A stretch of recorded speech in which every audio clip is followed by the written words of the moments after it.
Okay, everybody, what we're going to be looking at today is called the zero product property. So if you would please title it zero product property.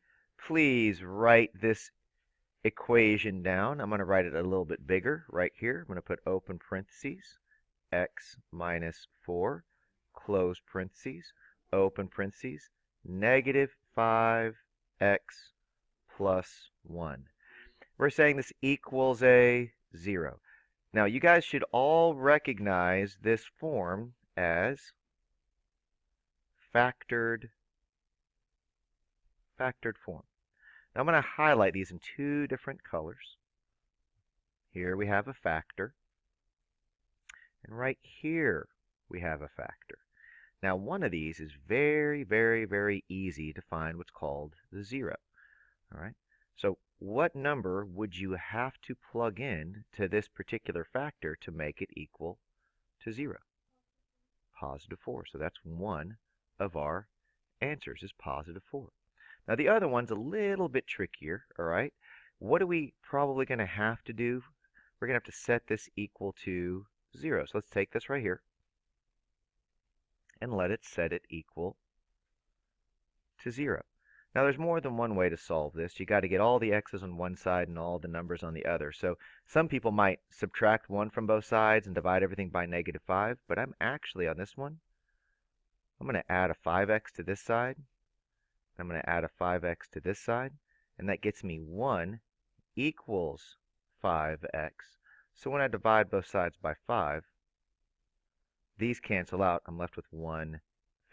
So what does that mean? That means if I plugged in a 1 over 5 into x right there, negative 5 times 1/5 is negative 1, and negative 1 plus 1 equals a 0. So that's why our answer is positive 1/5. So what's the lesser one? The lesser one is 1/5, and the greater one is 4. So I'm going to put 1 over 5. I'm going to put 4. Now, for those of you who like shortcuts, all right? For those of you who like shortcuts, I'll show you what I do in my head. Okay? Obviously, there's no really a shortcut for this. You just know that's a 4. But if I wanted to figure out this one, I always take the negative version of this number and put it over this number. So if I'm going to write down, ready? Put ax plus b. If I wanted to set that equal to 0, like what would my x have to equal? It would have to equal the negative version of this over this. So x would have to equal negative b over a every single time. Well, what's the negative version of this number? Negative 1. What's this number? Negative 5. What's negative 1 divided by negative 5? 1 over 5. So I would say it's the negative version of this over this, and that gets me my answer without having to solve for x. So I kind of use letters here to kind of give you a formula. If you see it, it's always going to be the negative version of this over this, and that'll give you your x if you wanted to make it equal to 0. I'm not going to do just 1. We'll do more than 1. So what was our lesser? Was it 1 over 5? Okay. And our greater one was 4. All right. Let's take a look at this one. So I'm going to rewrite it right here. It says g of x equals x minus 2, 3x plus 3. All right. And basically what we're doing, guys, is we're trying to get this basically set equal to what? We're trying to get it set equal to a 0. All right. So I just want to make sure that you understand that. Okay. Now, one of these is easy, right? Which is the easy one, the left or the right? Left. That's the super easy one, right? What number would we plug in there? Positive 2. Okay. Now, let's look at this one. Like, would you guys agree that I could literally plug in a little negative 1 right there? 3 times negative 1 is negative 3. And what's negative 3 plus a 3? So that's going to be negative 1. But what was the shortcut I told you guys to do? Say the negative version of this over this. What's the negative version of this number? Negative 3. What's the version of this number? Just 3. You divide them, what do you get? -1. Now, if you don't like that method, you're like, you know what? I just ain't going to get it. I just got to solve for x. That's fine. You could solve for x and take away 3 from both sides, and then do what? Divide both sides by 3. You still get x equals -1.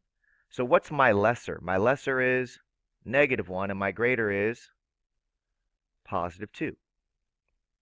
All right? So -1 and +2.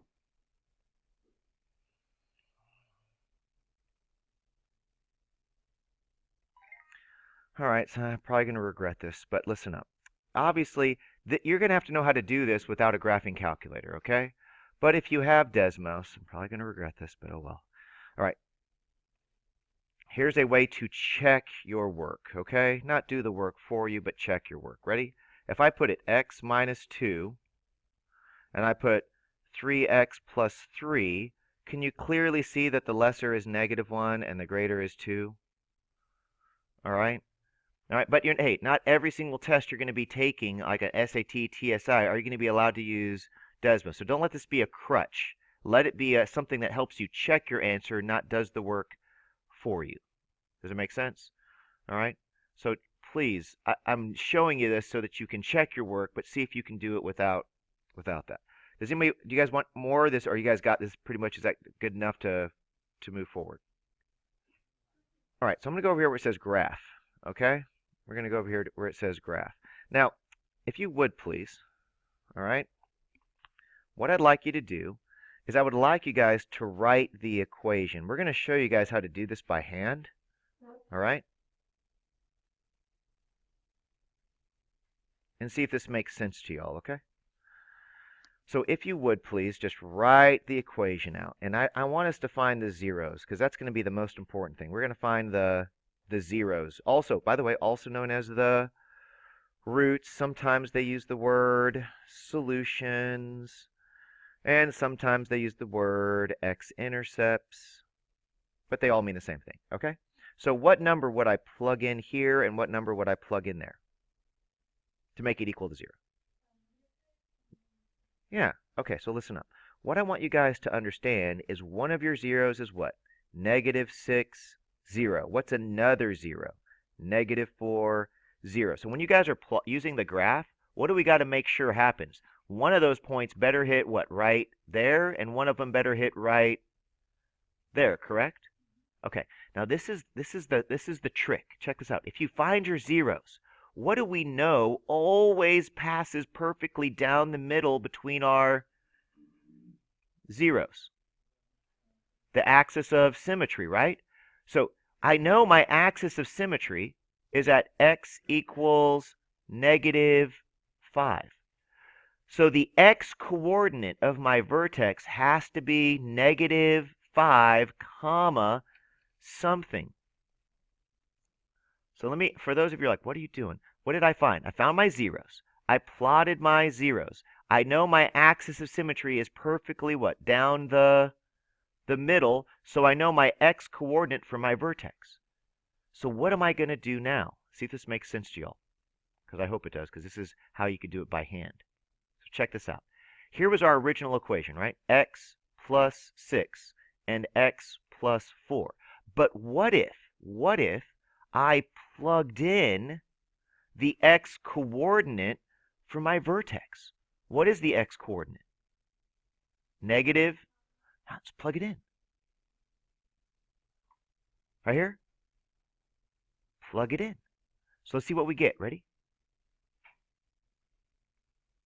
What is -5 plus 6? 1. What is -5 plus 4? -1. What is 4 times 1 times -1? That's my y coordinate.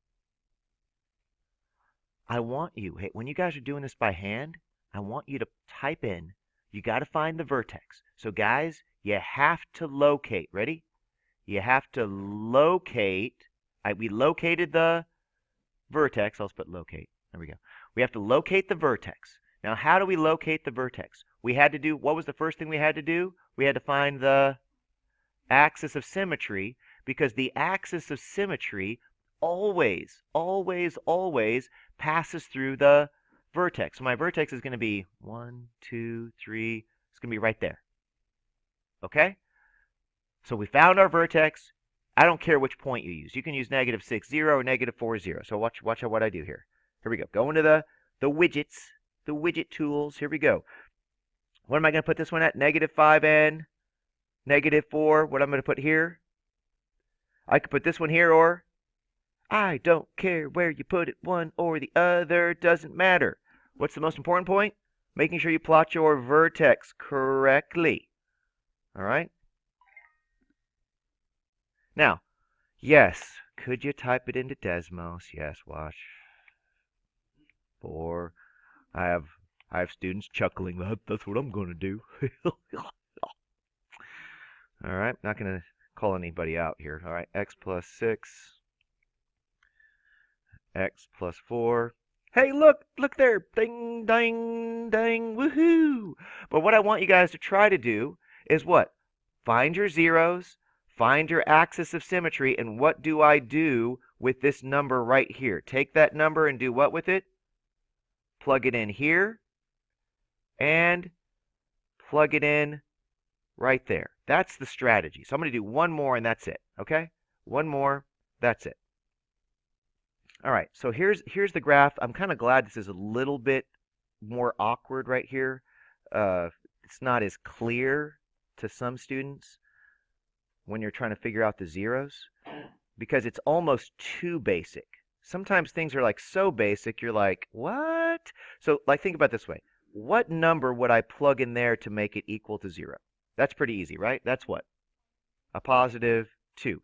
Now, what number would I have to plug in here to make it equal to 0?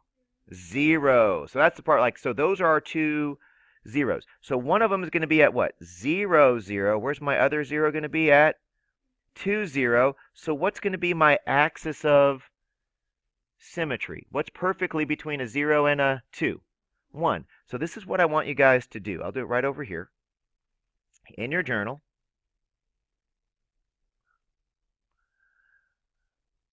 Okay, so we have x minus 2, and we have an x. But we found our axis of symmetry. I'll kind of draw it. That's horrible. I'm not going to draw it. All right, what number am I going to plug in here and plug in right there?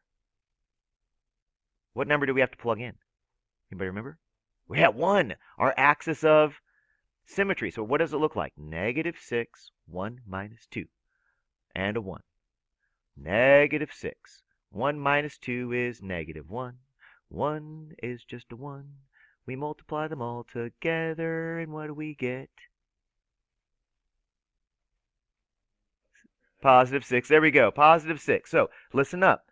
Our vertex, everybody, write this down. Vertex.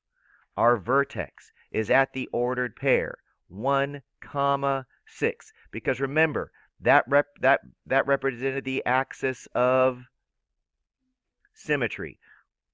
Remember that horrible line that I tried to draw that was just turned out horrible? X equals 1. That's always going to be the x value for your vertex. So I got to go 1 and a 6. So this one's not going to open up. It's going to actually open what?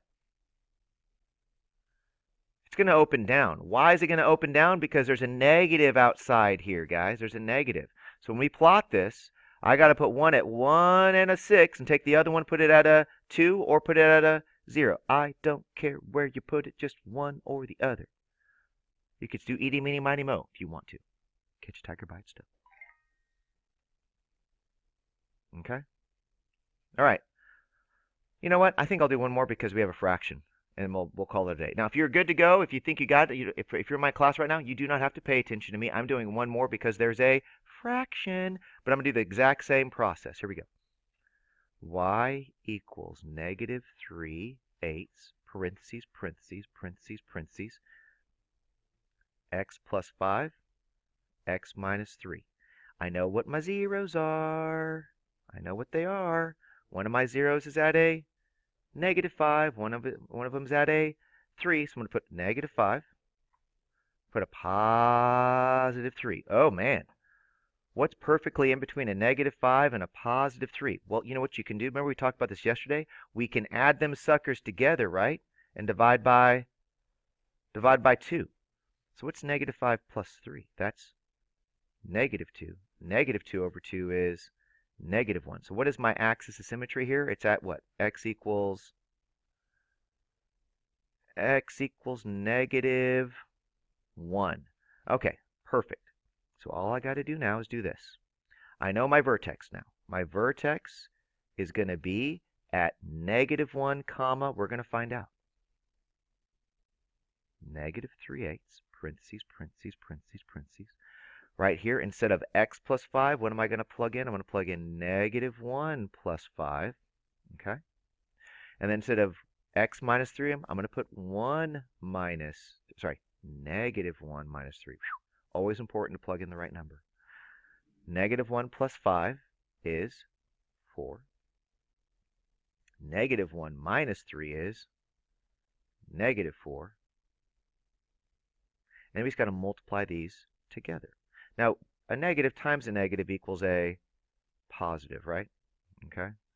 All right, so let's see here. We're going to get